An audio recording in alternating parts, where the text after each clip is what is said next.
Le chômage et parfois les pressions familiales poussent de nombreux jeunes à partir. L'immigration est perçue comme une solution pour améliorer leurs conditions de vie et celles de leurs familles restées au pays. Les routes empruntées par les migrants, notamment celles traversant le désert du Sahara, sont particulièrement dangereuses.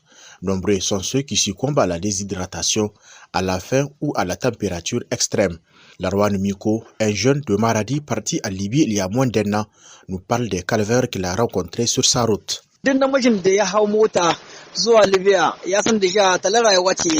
Tout celui qui quitte sa famille pour aller en migration en Libye, c'est ce qui l'attend sur la route. Depuis que nous avons quitté nos forces de défense et de sécurité, nous avons vécu le calvaire.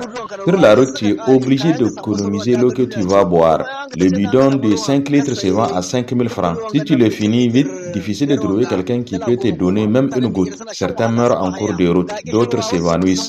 Atoir et Président étaient placés sous des gaillards et on nous a couverts avec une tente.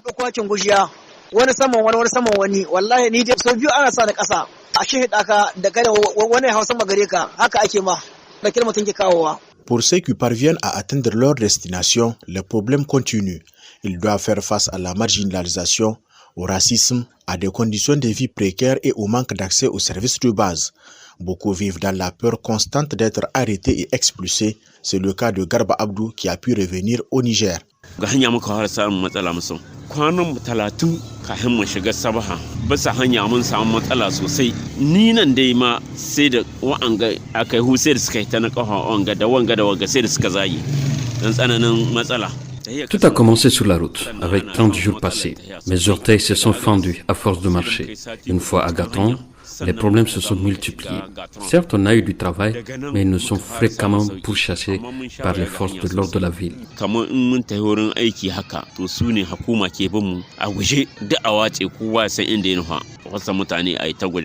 Nous n'avons aucune liberté de circuler. On nous poursuivait comme des rats à abattre. Quand ils te prennent, tu es amené dans une sorte de magasin où on nous amasse. Si tu n'es pas frappé, on te dépouille de tes biens. Au cas où personne n'est venu pour te faire libérer, ton employeur, je veux dire, on vous refoule dans vos pays d'origine. Azzalumai ne suna an shi yan ababuwa haka kamar yan kuɗaɗe lokacin waya bata dai wadata ba sosai to suna dan bincike sai su an shi yan kuɗaɗen da ke ga jikin mutum wani sayin ana beli wani kuma baya beluwa sai dai a safaro ku kawai. Personnellement, je me souviens d'un jeune homme qui m'a conseillé de lui donner mes économies pour me les garder par crainte d'être dépouillé par les gardes. Le jeune s'est enfui avec mon argent.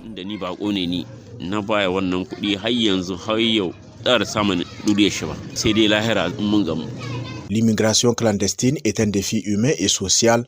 Les solutions passent par une meilleure prise en charge des causes profondes, notamment le développement local, l'éducation et la création d'opportunités économiques. Accompagner les jeunes et leur offrir des alternatives viables pourrait réduire les tragédies liées à ce phénomène.